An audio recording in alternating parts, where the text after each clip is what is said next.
Yun ang mga hindi alam ng mga mister. Akala nyo pa cellphone, pa FB, and TikTok lang mga asawa nyo. No! Bago yan mag-relax, sandamakmak na pawis at pagod ang nilabas niyan umaga pa lang. Kaya make sure na mabawi din kayo sa mga asawa nyo kapag sweldo, pag may bonus, i-treat nyo sila. Ganun lang yung life ko dito. Paulit-ulit lang din. Kayo ba? Lagi bang may bago sa ano nyo? Araw nyo or sa buhay nyo? Sana all. Annyeong! Hi everyone! Welcome back to my channel. This is Kanang Mom and After Leah, and let's spend time together to netizens. Madami tayong gagawin. Alam niyo na, pag mommy tayo, no? We try to squeeze out lahat ng oras natin para magawa natin lahat ng mga kailangan natin gawin mula umaga hanggang gabi, as in buong araw. Kaya super moms talaga tayo eh. Believe ako sa inyong lahat. Believe ako sa ating mga mommies to netizens. Anyway, kailangan kong maghanda ng breakfast ng mga kids. Nagsaing na ako kanina. Tapos naisipan ko lang mag-vlog. I-share ko sa inyo yung araw ko today. Gustong breakfast ni Izun ay pancake today. So gagawa tayo ng pancake. Mabilisan lang.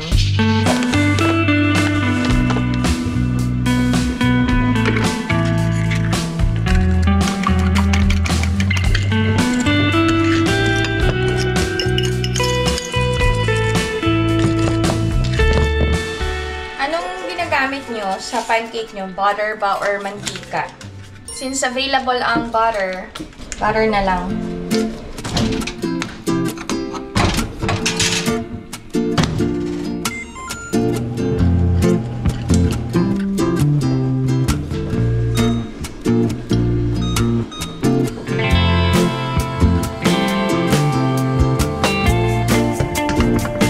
Habang nagluluto ako ng pancake, lagay na tayo ng tubig.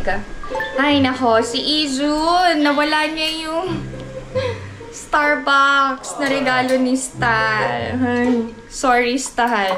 Hindi niya matandaan kung saan daw niya nalapag.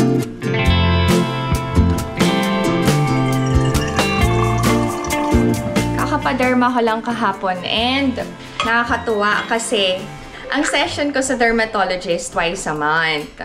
Tapos, naging once a month na lang ngayon, yehey.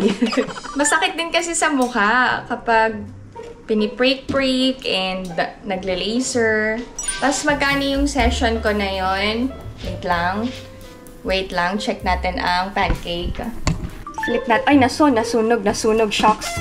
Ay, oh my goodness. Nasunog. Ay, ano ba? Nasunog. Ay, sayang. Kakachika ko sa inyo to netizens talaga. Kasalanan to ng bibig ko eh. Masyado madaldal. Nasunog na ba eh.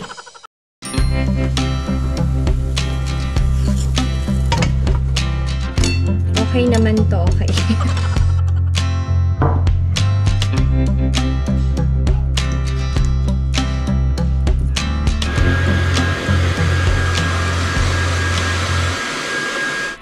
This is the Rondo 2. Mas manipis and mas magaan.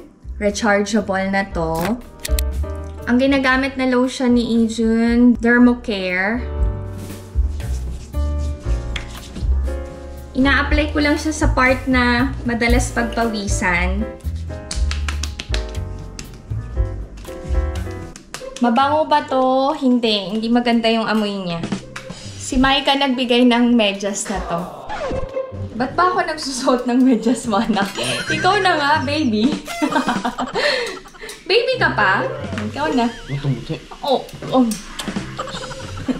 Bye-bye. Bye-bye. I'm alone and free. Char lang. Okay. Tayo ay mag-start na sa ating daily routine.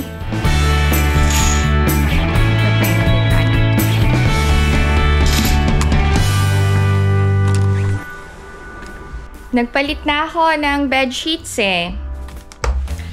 Okay. Hindi niya naayos. Pag busy talaga siya, hindi niya na naaayos.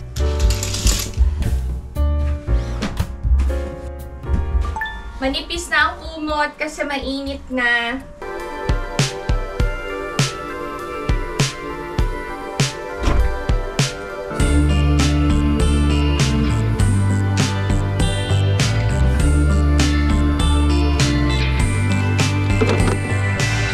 O, diba? Ginagamit niya ang Vicks. Para saan? Para sa kagat ng lamok. Vicks is life. Vicks. Baka naman.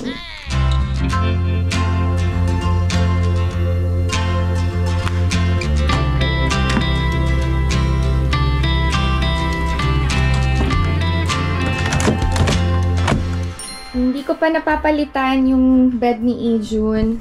Gawin na natin. Open din tayo bintana.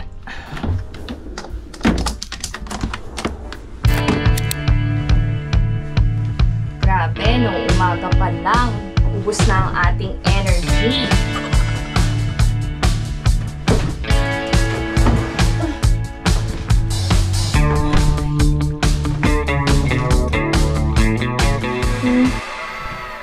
Pinaka-hate ko ang palit ng mattress cover. Mabigat.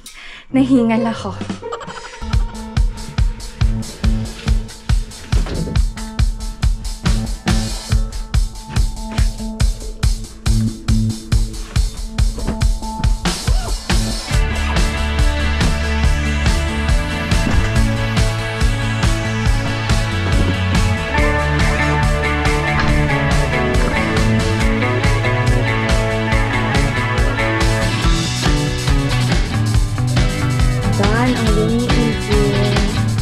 Katatapos ko lang mag-vacuum, hindi ko na pinakita. Madalas yun na makita yun sa a day in my life ko. Malinis na yung sahig and yung CR. Maaga ako nag-ikot ng labahin sa washing machine. Kasi nga nagpalit ako ng bedsheets, diba? Isasampay ko na to. Ito ay tuyo na. Tutupiin ko na din. Hindi ako sitting pretty lang sa Korea. Hindi uso dito ang may kasambahay. So, typical na Azuma, lahat ginagawa para sa pamilya. Pero, mostly kasi ng mga Koreans ay mga working moms. Bibihira na yung full-time housewife. That's the reason why Alex doesn't allow me to work full-time para hands-on pa rin ako sa aming tahanan, especially sa mga bata. Kahit malalaki na si Ina and Ijun, hindi pa rin ako allowed mag full-time sa trabaho. And sa sobrang pagmamahal ng asawa ko sa akin, ayaw niya ako napapagod. Hindi niya alam, lagi din naman akong pagod. Kahit ilang oras lang ako nagtatrabaho sa academy, mas pagod ako dito sa bahay. Yun ang mga hindi alam ng mga mister. Akala nyo pa cellphone, pa FB, and TikTok lang mga asawa nyo. No! Bago yan mag-relax, sandamakmak na pawis at pagod ang nilabas niyan umaga pa lang. Kaya make sure na mabawi din kayo sa mga asawa nyo kapag sweldo, pag may bonus, i-treat nyo sila. Okay ba yon mga mister dyan? Sabi nyo okay. Magsasampay na tayo.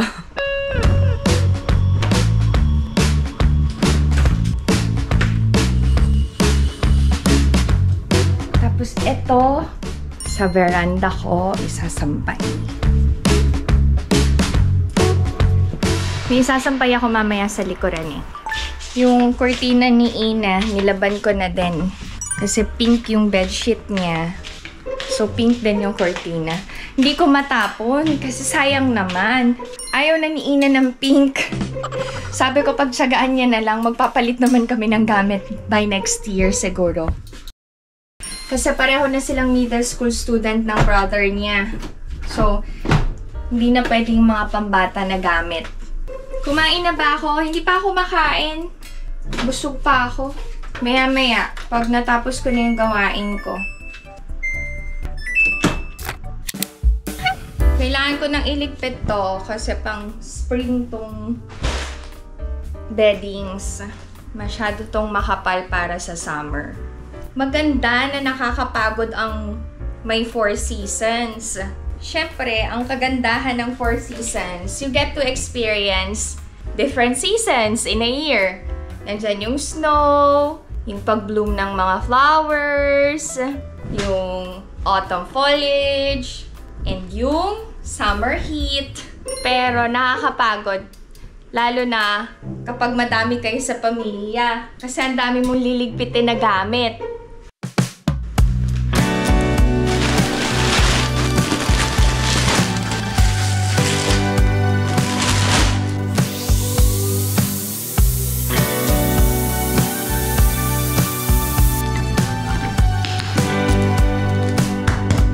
O, mas makakatipid sa space.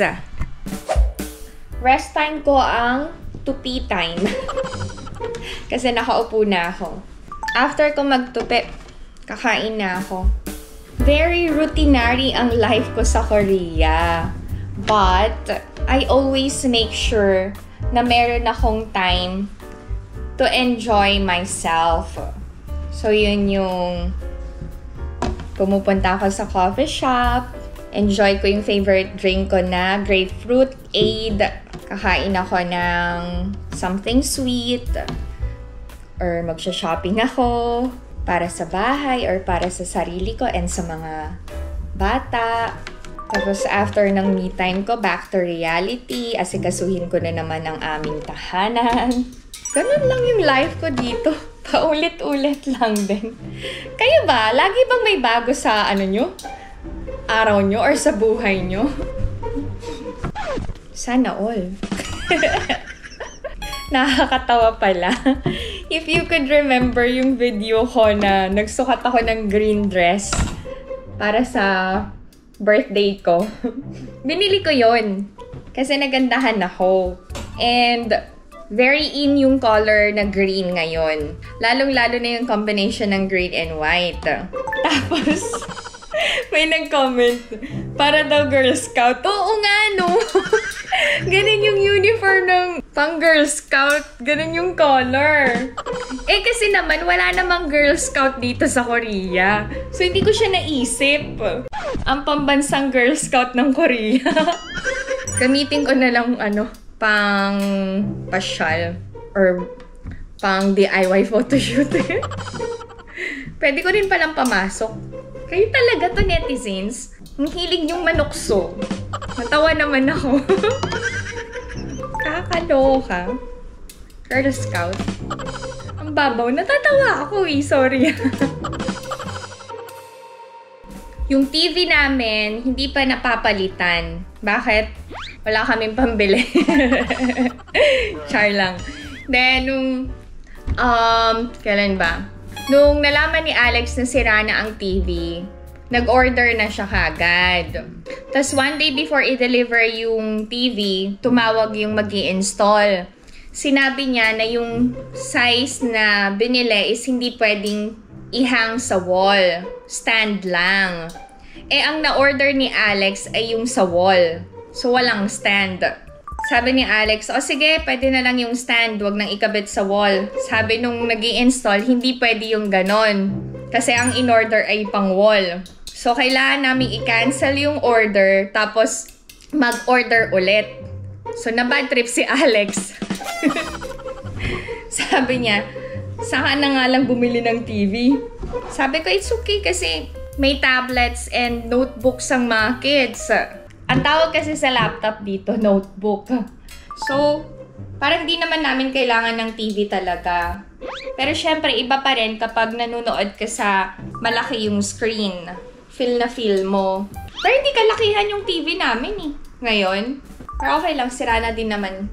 Kailangan nang i-dispose. So yun, kaya until now, hindi pa napapalitan ang TV. Pero alam nyo ba? Blessing in disguise na hindi na-install yung unang in-order ni Alex. Kasi, next time, i-share ko sa vlog. So, talagang may plano si Lord sa lahat ng bagay. Kailangan lang kayong magtiwala and maghintay. Sobrang excited akong i-share sa inyo to, netizens. Kasi, isa sa mga pangarap ko nung bata ako, talaga, yung Next time, share ko sa vlog. Pabitin niyo. Ang cute niyo. Lagi kayong nakaabang sa mga vlogs ko. Thank you.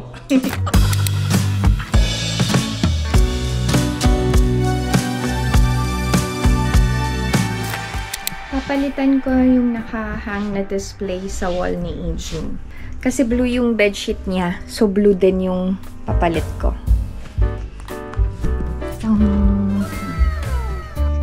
Nilabang ko yung cover nito. Bakit meron kaming ganito? Kasi may mga times na sama-sama kaming magtulog ng pamilya. Pamilya talaga. Yes, sa isang room. Kapag feel naming magkakasama matulog. So, lagi kaming may extra mattress para panlatag sa sahig. Kakain na ako ng lunch.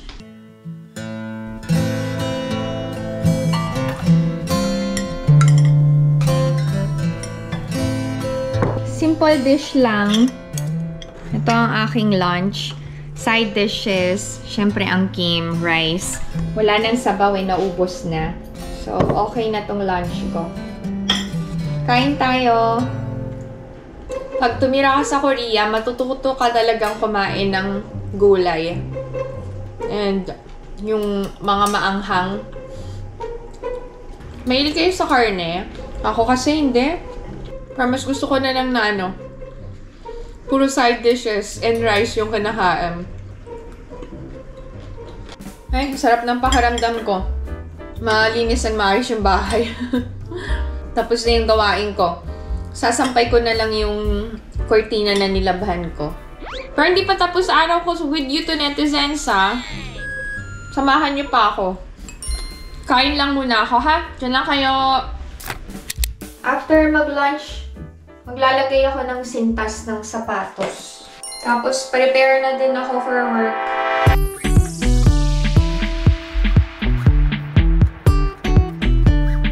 Sa Korea, hindi uso yung iaantay mo yung shoelaces, tas huhubarin mo yung sapatos mo. Diretso hubad, suot ng sapatos. Kaya usually, maluwang yung pagkakakabit ng shoelaces para madaling isuot and madaling hubarin. Kaya kapag nasa Korea kayo and magvi-visit kayo sa bahay ng kaibigan nyo, less hassle kung luluwagan nyo na yung pagkakasintas ng sapatos nyo. Tip yun, para hindi na kayo magtatagal na nagsusuot ng sapatos. Okay. Prepare na ako for work. Siyempre, hindi ko kayo iiwan sa sapatosan. Mabaho. Baka may sapatos kayo.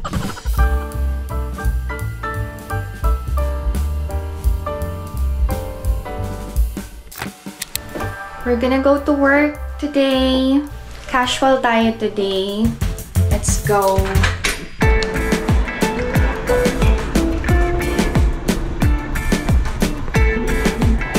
Kailangan natin kumita ng kaperahan. So, work kahit inaantok. Ang aga ko kaya nagigising. Tapos pagdating ng tanghaling tapat, inaantok na ako. May bayad ba ang parking dito? Yes, kasama sa binabayaran namin monthly. Pero may extra 10,000 won kaming binabayaran kasi dalawa yung sasakyan namin.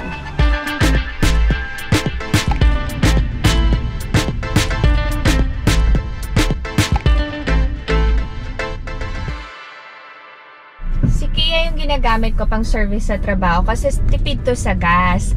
And then nahihirapan ako sa parking sa academy kasi makipot yung daan. Kaya nagpalit kami ng sasakyan ni Alex. Yung Santa Fe, hindi naman yung nagagamit ni Alex sa trabaho. Service lang din niya pagpapasok na siya from our place to his workplace. Kasi yung office nila, malapit lang sa condotel niya. Nilalakad niya lang everyday. Nasa work na ako. Stand up! If you're happy, happy, happy, clap your hands. If you're scared, scared, scared, say oh no. Oh no! If you're scared, scared, scared. Tapos na yung klase ko, kumanta lang ako and konting kembot, tapos alis na tayo, char lang. Hindi ko na pinakita kasi kailangan ko mag-focus sa pagtuturo ko today. Madami kaming activities na ginawa ng mga students ko. Meron akong appointment sa dental clinic, sumama na kayo to Nerizens. And, eto lang, kailangan na regular tayong nagpapacheck up ng ngipin natin para alam natin kung ano yung mga kailangang maagapan sa ngipin natin. Alam nyo na, importante yun para maiwasan ng bad breath and yung cavities, yung mga ganyan. So, regular din kayong magpa-appointment sa dental clinic. Salamat sa Diyos, natapos ang araw ko sa trabaho ng maayos, masaya, and nag-enjoy kami ng mga students ko. Let's go na sa dental clinic.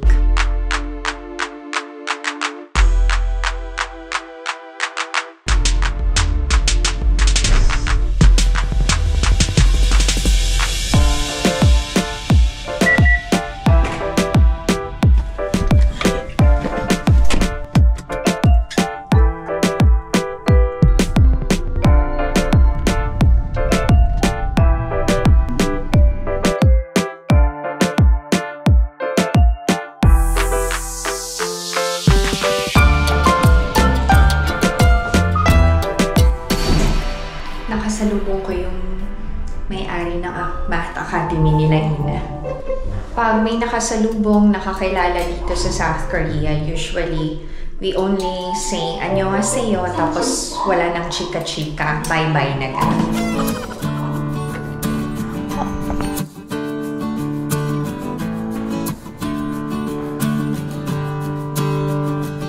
So, bawal ipakita yung process ng paggawa. I'll see you in a bit. Saan lang kayo? Daan ng scaling. Sobrang ganda ng dental clinic dito sa South Korea. Covered ng insurance ang cleaning. Kaya mura lang yung binabayaran namin kapag nagpapa-cleaning. Actually, scaling ang tawag dito sa South Korea. Okay. I only paid 11,000 won para sa scaling/cleaning. This time, pupunta tayo sa Moda Outlet ulit kasi merong group graduation picture sila Ijun and kailangan na naka-white shirt sila. Wala siyang available na white shirt. Hindi ko talaga binibilan ng white si Ijun kasi nga playful and madalas ma-stain. Kailangan sa photoshoot, no choice but to buy a white shirt for him. Tapusin nyo na to Nerizens, pili tayo ng t-shirt ni Ijun. Ay, nag-graduation pic na din si Ijun. Ang bilis, no? Kayo ba to Nerizens, inaantok kayo paghapon? Ako inaantok. Ganito yata pag nagkakaedad na gustong mag-take a nap in the afternoon. Kaya ako, pag inaantok ako, tinutulog ko na talaga. Pinapahinga ko yung sarili ko. Sa Hyundai Outlet sana ako pupunta. Kaya lang, mas malapit ang Moda Outlet dito sa dental clinic para makatipid din ako ng gas and ng oras. Sa Moda na lang. Simpleng white shirt lang naman ang kailangan. Let's go! Buta na lang may malapit na mall sa lugar namin. Mga ano lang to 5 tumbling Moda Outlet na.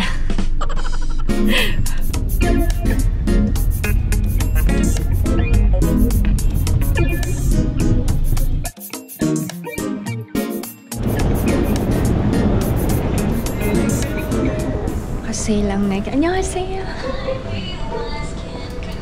Kilala na ako nung tindera sa Guess. Ay, naka-sale ang Nike. Parang ganda nito. 29,900 lang. Ito na lang bilhin ko kay Asian. 5,000원 주고 혹시 네. 좋습니다. 네. 감사합니다. Yung t-shirt lang talaga ni Asian ang bibilin ko. Kasi last time, nag-shopping na ako. Pero parang gusto kong tumingin ulit ng damit. Kasi nga yung dress na green na nabili ko, parang nga daw Girl Scout. Kaya hindi ko ginamit yun sa birthday ko eh. Naiya ako.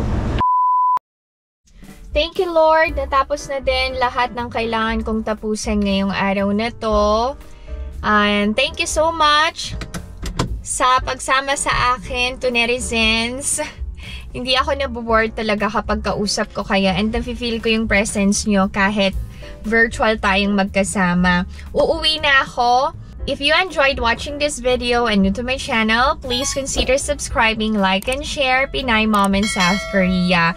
I can't wait na i-share yung graduation pictures ni Ijun sa inyo. Bye everyone! Uwi na ako. Stay safe! Kailangan talaga. Ayan. Bye! Antok na ako. Sobrang antoks. Naging plural yung antok eh, no? Sobrang andami kong antoks. Oh.